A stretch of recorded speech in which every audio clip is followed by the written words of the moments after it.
the BBC is facing calls for an independent review into their coverage of the Israel-Hamas war, led by their own former head of television. After a litany of on-air cock-ups called their infamous impartiality into question, Danny Cohen, director of BBC television, between 2013 and 2015, has joined a growing chorus of voices unhappy with the Beeb's recent coverage of the conflict, which has forced awkward apologies like these. And now an apology from the BBC. BBC News, as it covered initial reports that Israeli forces has entered Gaza's main hospital. We said that medical teams and Arab speakers were being targeted. This was incorrect and misquoted a Reuters report. We should have said IDF forces included medical teams and Arabic speakers for this operation. So we apologise for this error, which fell below our usual editorial standards. OK, well, that apology was made on the 15th of November, but just 2 days later, BBC international editor Jeremy Bowen was back at it. Wherever you go in the Middle East, you see an awful lot of Kalashnikovs. And it's not inconceivable that, I don't know, perhaps the security department of the hospital might have them, certainly the police do. And so the Israelis may get the proof that they want. They've found this tunnel entrance, but so far that they haven't. Right, so after repeated controversies in recent weeks, should there be an independent review into the BBC's Israel-Hamas coverage? Going head-to-head in a special edition of The Clash, I'm delighted to welcome former head of religion at the BBC, Akhil Ahmed, and up against the founder and chair of the Israel Solidarity Group, Keith Fraser. Chaps, thank you very much. Great to have you on the show. Look, Keith, do you think that the Beeb should face an investigation? Well, look, if you go back to 2004, you'll know about the Balin report, which was actually an investigation written by Malcolm Balin, who was a BBC journalist. And he studied hundreds of hours of footage, BBC footage, which covered the Israeli-Palestinian conflict. And of course, years later, the contents of that report have never been shown. They have spent hundreds of thousands of taxpayers' money to circumnavigate the Freedom of Information Act, because they know they don't want to show what's in that report. Because I've got to tell you, I don't call it the British Broadcasting Corporation. I call it the Biased Broadcasting Corporation. You know, I know some journalists that I know personally that in order to get, they actually do documentaries, but to get content commissioned by the BBC, it needs to be balanced against Israel.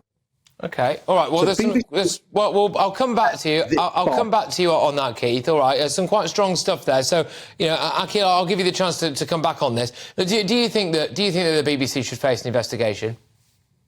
Well, obviously, I'm speaking in a purely personal capacity here.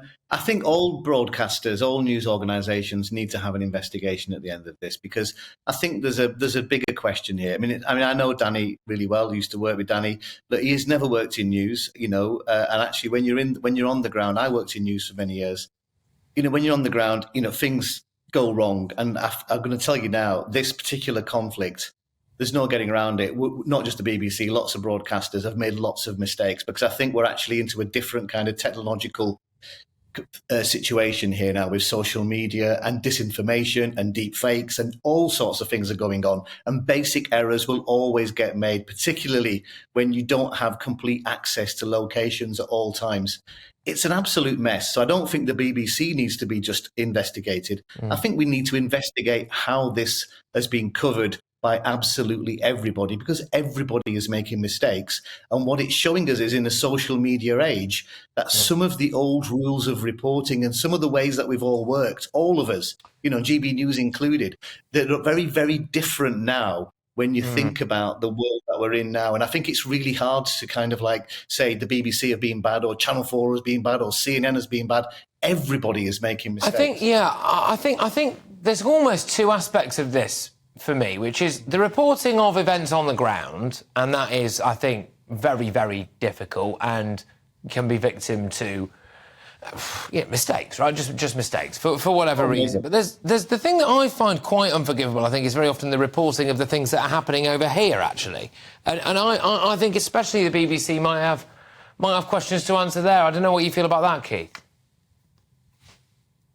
Listen, I completely disagree with what your guest just said. I know for a fact, because I know people who work on the ground in the Middle East, that the BBC is getting its data from Hamas. Now, I know that the BBC doesn't call Hamas a terrorist organisation, but let's be clear. On October the 7th, they raped women, they burnt elderly, children, they even killed people's pet dog. They even took babies out of the womb of a pregnant mother. And these are the people that the BBC are getting their facts from. This is not the British Broadcasting Corporation. This is the Biased Broadcasting Corporation. And I tell you what else, Patrick, I'm not going to be spending a penny next year on renewing my BBC license, because I see it as a form of execution. Because groups like the BBC, news outlets like the BBC, they are responsible for spewing the hatred that is making people turn on my community, i.e. the rise in anti-Semitism because of the reporting, and I blame the BBC as a big part of that. All right, Akhil, obviously quite a lot to come back to there, Akhil, so I'll throw it over to you. Go on. I mean, look, if we're going to have a sensible conversation, I think that's really ridiculous, right? I've got to be honest with you. The fact of the matter is, you can argue that there's coverage is not great for absolutely everybody. Nobody's happy at the moment, whichever side you're on. And I'm not taking any sides in any of this kind of thing. I'm saying no one's happy. Now, with regards to where you get your information from, I don't know. I mean, to say things like it's a fact that they're getting their things from Hamas, every single broadcaster on the ground, and right now, my Israeli friend has been working flat out since October the 8th with Channel 4 News, with CNN, with IT, with the Times newspapers, etc. They're all getting the same information from the same sources, because that's how it works on the ground. The BBC is not different from anybody else. Everybody is getting it from whether it's from the UN, from the IDF, from people in Gaza, whether it's Hamas or whatever. You're getting lots of information from lots of different people. Every single person is doing that, because that's how journalism works when you're on the ground. And that's why I say there will be mistakes, because everybody is manipulating it, because that's what you do when you're trying to get your message across. The question is, how manipulated have the press been? And I think we probably all know is, of course, they've been manipulated, because some of the people doing this on all sides are very sophisticated.